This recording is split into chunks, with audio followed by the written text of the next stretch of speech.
Hello everyone, welcome back to this YouTube channel. तो आज के इस वीडियो में हम लोग अर्थ से related most important GK GS cover करने वाले हैं। तो अगर आप किसी भी कम्पिटिटिव एग्जाम का प्रिपरेशन करते हैं तो वीडियो लास्ट तक जरूर देखिएगा। चलिए वीडियो शुरू करते हैं। जल्दी से लाइक कर दीजिए और चैनल पर नए हैं तो जल्दी से चैनल को सब्सक्राइब कर लीजिए। क्वेश्चन दिया गया आपके सामने कि सर्वप्रथम किसने कहा कि पृथ्वी है, यानी कि पृथ्वी के एग्जिस्टेंस के बारे में किसने बताया कि पृथ्वी कुछ होता भी है। ठीक है, ये सवाल पूछा जा रहा है कि सबसे पहले किसने कहा कि पृथ्वी है। तो इसका करेक्ट आंसर हो जाएगा पाइथागोरस ने। ठीक है, पाइथागोरस ने बताया था कि पृथ्वी है। नेक्स्ट क्वेश्चन देखते हैं। नेक्स्ट क्वेश्चन दिया गया है कि पृथ्वी का जलीय भाग और स्थलीय भाग कितना है, यानी कि रेशियो पूछा जा रहा है कि जैसे 100% में कितना जलीय भाग है और कितना स्थलीय भाग है। तो ये आप क्लास 6 में ही पढ़े होंगे, अगर अच्छे से पढ़े होंगे तो कि 71% जो है जल है और 29% स्थल है। ठीक है, तो 71% क्या है, जल। तो इसको यहाँ पे ध्यान रखिएगा कि ये जलीय भाग हो गया और स्थलीय भाग कितना हो गया, 29% हो गया। नेक्स्ट क्वेश्चन यहाँ पे दिया गया है कि किस तिथि को ऑफशोर की स्थिति होती है। ठीक है, ऑफशोर की स्थिति के बारे में पूछा जा रहा है कि जो ऑफशोर की स्थिति होती है वो किस तिथि को होती है। तो इसका करेक्ट आंसर क्या हो जाएगा, 4 जुलाई को। कब होती है, तो 4 जुलाई को ऑफशोर की स्थिति होती है।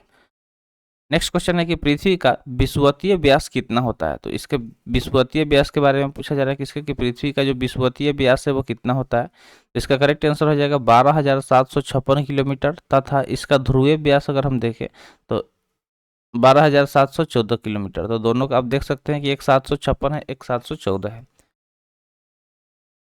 अगला क्वेश्चन यहाँ पे दिया गया कि ऋतु परिवर्तन किस गति के कारण होता है। तो पृथ्वी में गति होता है, ठीक है, दो गति होता है। ठीक है, तो दोनों गति में से किस गति की वजह से ऋतु परिवर्तन होता है ये बताइए। तो दिन और रात तो आपको पता होगा कि घूर्णन गति की वजह से होता है, लेकिन जो वार्षिक गति होता है, ठीक है, जो रिवोल्यूशन होता है, एक रोटेशन होता है, एक रिवोल्यूशन होता है, तो उसको हम लोग वार्षिक गति बोलते हैं, रिवोल्यूशन को। उसके वजह से क्या होता है, तो ऋतु का परिवर्तन होता है। यहाँ पे एक फिगर के थ्रू समझ लीजिए। मान लीजिए कि ये बीच में सन हो गया, ठीक है, ये उसकी तरफ ऑर्बिट है। ऑर्बिट वो इमेजिनरी लाइन होता है, लेकिन हम बना के समझा रहे हैं। मान लीजिए यहाँ से पृथ्वी घूमते घूमते यहाँ आ गया, ठीक है, फिर यहाँ आ गया, फिर यहाँ आ गया, फिर यहाँ आ गया, यहाँ आ गया। तो इस वजह से जब ये घूम के आ रहा है अलग अलग स्पॉट पे, अलग अलग जगह पे, तो उसको ही वार्षिक गति बोलते हैं, जिसकी वजह से क्या होता है कि ऋतु में परिवर्तन होता है। और यहीं पे अगर घूम रहा है, ठीक है, यहाँ पे जब घूमता है तो उसको हम लोग क्या बोलते हैं, रोटेशन। क्या बोलते हैं, रोटेशन, यानी कि घूर्णन गति, जिसके वजह से डे यानी कि दिन और नाइट यानी कि रात होने होता है। ठीक है, तो डे नाइट होने का रीजन क्या है, घूर्णन गति, और वार्षिक गति से ऋतु परिवर्तन होता है। नेक्स्ट क्वेश्चन है कि पृथ्वी अपनी धुरी का चक्कर किस रफ्तार से और कितने समय में पूरा करती है। तो चलिए देखते हैं क्या पूछा जा रहा है कि जो पृथ्वी है अपने धुरी का चक्कर जो है किस रफ्तार से और कितने समय में पूरा करती है। तो चलिए करेक्ट आंसर देखते हैं। तो इसका 1610 किलोमीटर प्रति घंटे की चाल से 23 घंटा 56 मिनट 4 सेकेंड में क्या करती है कि एक रोटेशन कंप्लीट करती है। ठीक है, अपने धुरी पर एक चक्कर लगा लेती है। नेक्स्ट क्वेश्चन है कि पृथ्वी की किस गति के दिन और रात होता है। ठीक है, किस गति से दिन और रात होता है, तो हमने बता दिया था अभी ऊपर डायग्राम के थ्रू कि घूर्णन गति से क्या होता है कि दिन और रात होता है। अब यहाँ पे वर्ष के बारे में पूछा जा रहा है कि साल किस गति से बनता है। ठीक है, पृथ्वी के जो मतलब गति से साल बनता है, वर्ष बनता है। तो यहाँ पे ऊपर हमने आपको बताया वार्षिक गति भी उसको बोला जाता है या फिर परिक्रमण गति भी बोला जाता है। वार्षिक से इजीली समझ में आ जाएगा, तो घुमाने के लिए आपको परिक्रमण गति ऑप्शन में दे सकता है। तो उसको रिवोल्यूशन यानी कि परिक्रमण बोलते हैं, घूर्णन और परिक्रमण।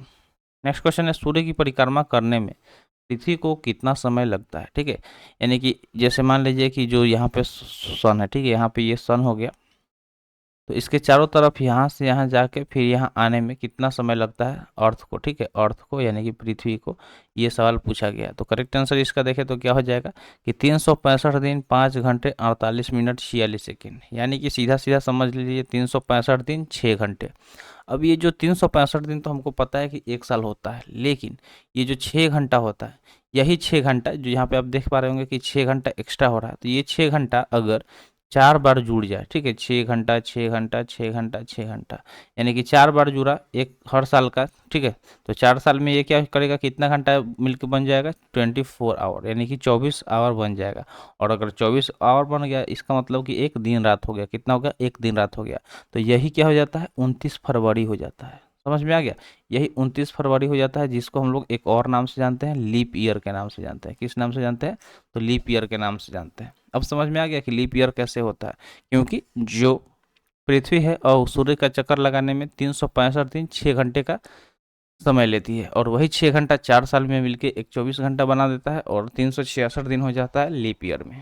तो ये बेसिक सवाल था, बहुत सारे लोगों को ये रीजन पता नहीं था। जिसको नहीं पता था कमेंट सेक्शन में जाके बताइए कि आज पता चल गया। ठीक है, अगला है पृथ्वी को सूर्य की एक परिक्रमा करने में लगे वक्त को क्या कहते हैं। ठीक है, यानी कि जो समय लगता है जिसमें एक परिक्रमा पूरा करती है पृथ्वी, तो उसको सौर्य वर्ष कहा जाता है। क्या बोला जाता है? सौर्य वर्ष कहा जाता है। प्रत्येक सौर्य वर्ष या कैलेंडर वर्ष में कितना समय बढ़ जाता है? ठीक है, तो प्रत्येक सौर्य वर्ष में क्या होता है? एक्स्ट्रा 6 घंटा बढ़ जाता है। ठीक है, एक्स्ट्रा जो 6 घंटा है वो बढ़ जाता है। आप यहाँ पे देख पा रहे होंगे, ऊपर हमने बताया भी, तो वही 6 घंटा मिलके 24 घंटे का निर्माण करती है 4 साल में, और वो क्या होता है? एक दिन बढ़ जाता है, 29 फरवरी हो जाता है लीप ईयर में।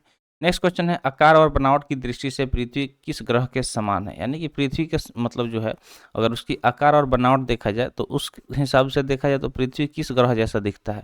तो आप अगर जानते होंगे, अगर नहीं जानते तो हम आपको बता दें कि जो पृथ्वी है वो उसे शुक्र का जुड़वा बहन भी कहा जाता है। यानी कि शुक्र से सिमिलर है, शुक्र से देखने में और बनावट में दोनों सेम है, इस वजह से उसे क्या बोला जाता है? शुक्र का बहन भी बोला जाता है। नेक्स्ट क्वेश्चन चलिए देखते हैं। नेक्स्ट क्वेश्चन क्या दिया गया? क्वेश्चन दिया गया है कि पृथ्वी को नीला ग्रह किस कारण से कहा जाता है? तो आप पृथ्वी को ब्लू प्लेनेट यानी कि नीला ग्रह भी बोला जाता है। ठीक है, नीला ग्रह। तो ये रीजन इसका क्या है? क्योंकि पृथ्वी पे आपको अभी हमने बताया कि 71% वाटर अवेलेबल है, तो पानी की उपस्थिति के कारण पृथ्वी ऊपर से स्पेस से क्या होता है? नीला कलर का दिखाई देता है, इस वजह से इसे नीला ग्रह भी बोला जाता है। अगला सवाल है, सूर्य के बाद पृथ्वी का सबसे निकट का तारा कौन सा है? अगर हम सूर्य के बाद पृथ्वी का सबसे निकट तारा की बात करें कि जो पृथ्वी के सबसे नज़दीक है सूर्य के बाद, तो वो कौन सा है? तो इसका सही उत्तर क्या हो जाएगा? Proxima Centauri. क्या हो जाएगा? प्रॉक्सिमा सेंचुरी क्या है? एक तारा है जो कि पृथ्वी के निकट है। किसके बाद? सूर्य के बाद। पृथ्वी का एकमात्र उपग्रह कौन सा है? अब ये एकमात्र उपग्रह, ऐसे तो बहुत सारे उपग्रह जो हैं कि आर्टिफिशियल सैटेलाइट छोड़े गए हैं पृथ्वी के चारों तरफ, जिसका यूज करके हम लोग जीपीएस, इंटरनेट, वेदर फोरकास्टिंग ये सब काम करते हैं। लेकिन यहाँ पे पूछा जा रहा है नेचुरल सैटेलाइट। ठीक है, नेचुरल सैटेलाइट की अगर हम बात करें यानी कि उपग्रह के बारे में, तो क्या हो जाएगा? चंद्रमा हो जाएगा। जो मून है वो क्या है? पृथ्वी का उपग्रह है। एक बार आपको हम बता देते हैं कि ग्रह और उपग्रह में क्या अंतर होता है। तो ग्रह को हम लोग इंग्लिश में क्या बोलते हैं? प्लेनेट बोलते हैं। ठीक है, प्लेनेट बोलते हैं, और इसको क्या बोलते हैं? सैटेलाइट। ग्रह को सैटेलाइट बोलते हैं। तो दोनों में अंतर बस ये समझ लीजिए कि यहाँ पे मान लीजिए कि सन हो गया। ठीक है, तो जो सन का चक्कर लगाए, जो सन के चारों तरफ घूमे इस तरह से, उसको हम लोग क्या बोलते हैं? प्लेनेट बोलते हैं। और जो प्लेनेट के चारों तरफ इस तरह से चक्कर लगाए, ठीक है, प्लेनेट के चारों तरफ चक्कर लगाए, उसको क्या बोलते हैं? सैटेलाइट बोलते हैं। तो ये फिगर आपको अच्छे से समझा दे रहा है दोनों का डिफिनेशन। चलिए आगे बढ़ते हैं नेक्स्ट क्वेश्चन की तरफ। नेक्स्ट क्वेश्चन है कि चंद्रमा की सतह और उसकी आंतरिक स्थिति का अध्ययन करने वाला विज्ञान क्या कहलाता है? ठीक है, तो जो चंद्रमा का सतह है और उसके इंटरनल जो भी स्थिति है उसका अध्ययन, यानी कि जो उसमें उसके बारे में स्टडी किया जाता है, उस साइंस को सेलेनोलॉजी बोलते हैं। क्या बोलते हैं? सेलेनोलॉजी। यहाँ पे इसको याद रखिएगा कि उसको सेलेनोलॉजी बोलते हैं। तो चलिए देखते हैं नेक्स्ट क्वेश्चन। नेक्स्ट क्वेश्चन है कि चंद्रमा पर धूल के मैदान को क्या कहते हैं? ठीक है, जो चंद्रमा है वहाँ पे धूल का मैदान जमा हुआ, उस धूल के मैदान को क्या कहते हैं? चलिए जानते हैं। तो इसका करेक्ट आंसर क्या हो जाएगा? शांति सागर। ठीक है, शांति सागर बोला जाता है चंद्रमा पर धूल के मैदान को। जीवाश्म ग्रह किसे कहा जाता है? अगला सवाल है 18 नंबर कि जीवाश्म ग्रह क्या किसे कहा जाता है? तो चंद्रमा को जीवाश्म ग्रह के नाम से भी जाना जाता है। अब यहाँ पे सवाल है कि आपने देखा होगा चांद जब चमकता है, ठीक है, तो बहुत प्यारा लगता है, उस मतलब रात को पूरा रोशनी रहता है। लेकिन चांद के चमकने का मतलब रीजन क्या है कि जो चांद चंद्रमा है वो किसकी रोशनी से चमकता है? ठीक है, तो उसके पास किसका लाइट आता है? तो करेक्ट आंसर हो जाएगा सूर्य का, क्योंकि उसके पास खुद का लाइट नहीं होता है। वो किसके लाइट से चमकता है? तो सूर्य के लाइट से चमकता है। अगला सवाल है कि समुद्र में उठने वाले ज्वार भाटे की वजह क्या होती है? तो समुद्र में ज्वार और भट्टा उठता है। ठीक है, ज्वार और भट्टा होता है। इसके रीजन क्या होते हैं कि क्यों ये ज्वार और भट्टा आता है? तो जो अपेक्षित सौर एवं चंद्रमा की शक्तियों का जो अनुपात है उसके वजह से क्या होता है कि ज्वार और भट्टे आते हैं। नेक्स्ट क्वेश्चन है कि चंद्रमा पर पाए जाने वाले चट्टानों में किस धातु की मात्रा सबसे अधिक है? ठीक है, जो चंद्रमा है वहां पे पाए जाने वाले चट्टानों में सबसे ज़्यादा धातु किस, मतलब पूछा जा रहा है कि किस धातु की मात्रा सबसे अधिक है, किस धातु की मात्रा सबसे अधिक है। तो इसका सही आंसर हो जाएगा टाइटेनियम। जो टाइटेनियम है वो चंद्रमा पर पाए जाने वाले चट्टानों में सबसे ज़्यादा आपको टाइटेनियम देखने को मिलेगा। नेक्स्ट क्वेश्चन है कि पृथ्वी से चंद्रमा का कितना प्रतिशत भाग दिखाई देता है। यानी कि जब हम लोग चंद्रमा को देखते हैं पूरे फुल मून में तो मात्र उसका 57% ही दिखाई देता है हमें, ठीक है, मात्र 57% दिखाई देता है, बाकी का भाग हमें दिखाई नहीं देता। फिर भी कितना प्यारा लगता है, कितना बड़ा लगता है और कितनी रोशनी आती है, आप समझ सकते हैं। नेक्स्ट क्वेश्चन है कि चंद्रमा धरती की परिक्रमा एवं घूर्णन कितने दिनों में करता है। यानी कि जो हमारा पृथ्वी है उसका परिक्रमण और घूर्णन करने में कितना टाइम लगता है चंद्रमा को, तो 27 दिन 8 घंटे, ठीक है, 27 दिन 8 घंटे। अगला सवाल है चंद्रमा का सबसे ऊंचा पर्वत कौन सा है। यानी कि जो चंद्रमा है वहाँ का सबसे ऊंचा पर्वत पूछा जा रहा है कि कौन सा है, तो लिबनिटीज पर्वत, ठीक है, लिबनिटीज पर्वत जो है वो चंद्रमा का सबसे ऊंचा पर्वत है, ठीक है, लिबनिटीज पर्वत।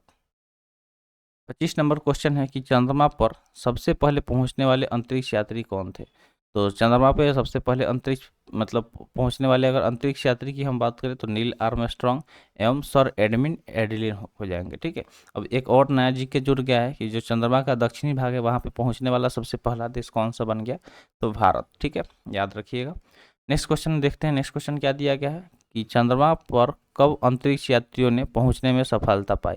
यानी कि जो चंद्रमा है वहाँ पे सबसे पहले जब ये नील आर्मस्ट्रॉन्ग और सर एडविन एल्ड्रिन पहुंचे थे तो वो कब पहुंचे थे। यानी कि उसका समय याद रखना है कि 21 जुलाई 1969 ईस्वी को। कब? 21 जुलाई 1969 ईस्वी को। अगला क्वेश्चन है कि चंद्रमा पर पहली बार पहुंचने वाले अंतरिक्ष यात्री किस यान से गए थे, ठीक है, उस यान का नाम बताइए जिस यान से चंद्रमा पर सबसे पहले जो अंतरिक्ष यात्री थे वो गए थे। तो किस यान से गए थे ये सवाल पूछा जा रहा है। करेक्ट आंसर हो जाएगा अपोलो 11 से। किससे गए थे? अपोलो 11 से गए थे। नेक्स्ट क्वेश्चन है प्रकाश चक्र क्या है, ठीक है, प्रकाश चक्र के बारे में पूछा जा रहा है कि प्रकाश चक्र क्या है। तो चलिए जानते हैं कि प्रकाश चक्र क्या होता है। तो वैसे काल्पनिक रेखा, ठीक है, वैसी काल्पनिक रेखा जो पृथ्वी के प्रकाशित और अप्रकाशित हिस्सों को बांटती है, ठीक है। जैसे मान लीजिए कि आपको यहाँ पे डायग्राम के थ्रू समझाते हैं। जैसे मान लीजिए कि ये क्या हो गया, सन, ठीक है, ये सन हो गया, सन से लाइट आ रहा है, ठीक है, सन से लाइट चारों तरफ जाता है। मान लीजिए कि इधर पृथ्वी है, ठीक है, यहाँ पे क्या है, पृथ्वी है हमारा, तो पृथ्वी पे इस तरह से लाइट पड़ रहा होगा। तो जब लाइट पड़ रहा होगा तो इसका कुछ ही हिस्सा है जो प्रकाशित होता होगा और एक इमेजिनरी लाइन हो गया जिससे पता चल रहा होगा कि इधर के एरिया में क्या है, दिन है, इधर के एरिया में क्या है, दिन है, और इधर के एरिया में क्या है, रात है, ठीक है। तो ये जो इमेजिनरी लाइन है जो क्या करता है, इस हिस्से में बांटता है प्रकाशित और अप्रकाशित हिस्से में, उसको ही क्या बोलते हैं, प्रकाश चक्र बोलते हैं। क्या बोलते हैं? प्रकाश चक्र बोलते हैं। पृथ्वी के परिभ्रमण की दिशा क्या है, ठीक है, पृथ्वी के जो परिभ्रमण है उसकी दिशा के बारे में, तो पश्चिम से पूर्व है। यानी कि पश्चिम से क्या होता है कि पूर्व में वो घूमता है। अगला सवाल देखते हैं कि जिस कक्षा में पृथ्वी सूर्य की परिक्रमण करती है उसे क्या कहते हैं, ठीक है, जिस कक्षा में जो पृथ्वी है सूर्य की परिक्रमण करती है उसे क्या कहते हैं, तो दीर्घवृत्तीय, क्या कहते हैं, दीर्घवृत्तीय कहते हैं। एप्साइड रेखा क्या है? अगला सवाल पूछा जा रहा है कि जो एप्साइड रेखा है, एप्साइड रेखा के बारे में पूछा जा रहा है कि आखिर ये एप्साइड रेखा क्या है। तो चलिए इसके बारे में भी जान लेते हैं कि एप्साइड रेखा क्या है।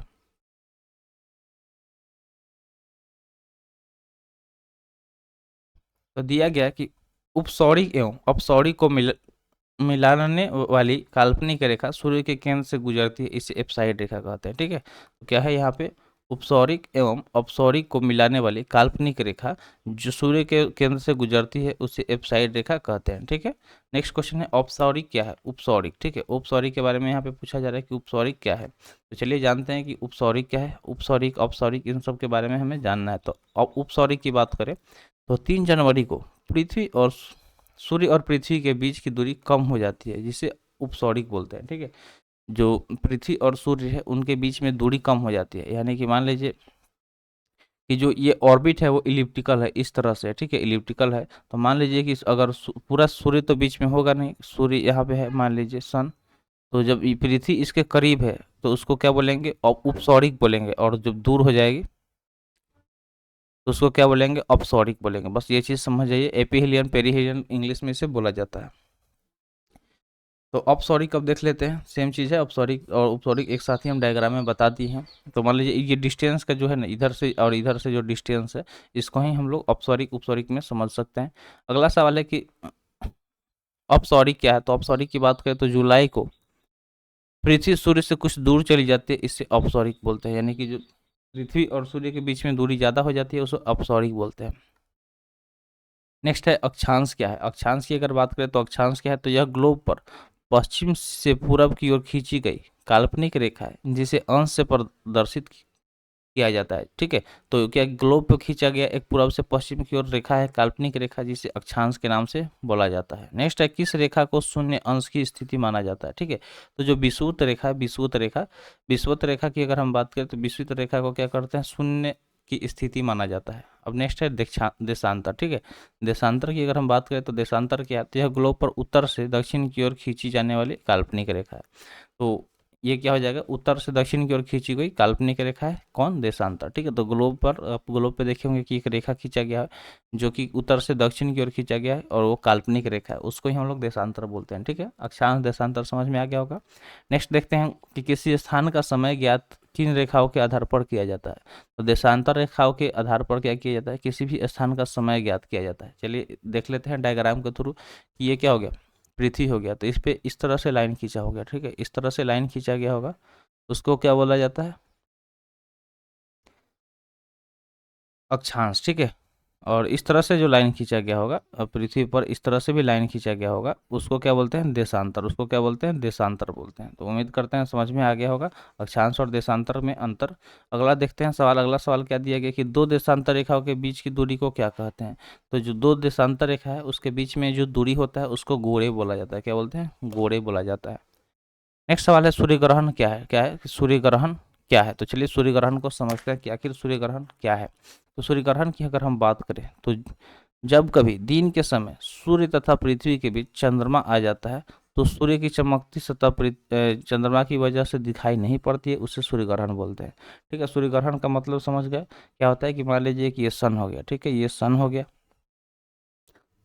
और इसके बीच में आ जाता है क्या, चंद्रमा। ठीक है, तो ये सन हो गया, इसके चारों तरफ चक्कर कौन लगाता है, पृथ्वी। कौन लगाता है, पृथ्वी इसके चारों तरफ चक्कर लगाता है। तो ये मान लीजिए पृथ्वी हो गया और इसके चारों तरफ कौन चक्कर लगाता है, चंद्रमा। ठीक है, इसके चारों तरफ जो चक्कर लगाता है उसको क्या बोलते हैं, चंद्रमा। तो मान लीजिए कि चंद्रमा इधर से चक्कर लगाते लगाते यहाँ पे आ गया, एकदम बीच में आ गया और इसका जो लाइट है ये इस पे पड़ रहा है और इससे उसके बाद यहीं पे रुक जा रहा है, तो इसको ही हम लोग क्या बोलते हैं, सूर्य ग्रहण बोलते हैं। ठीक है, इस जो चंद्रमा है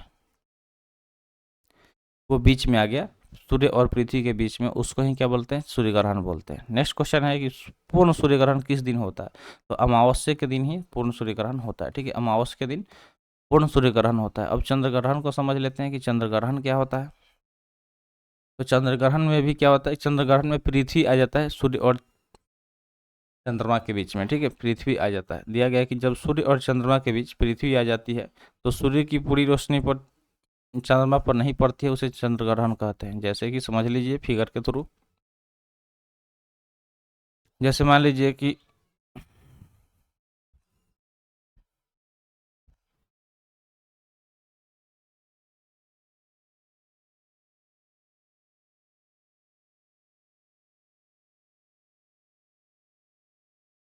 सूरज हो गया। ठीक है,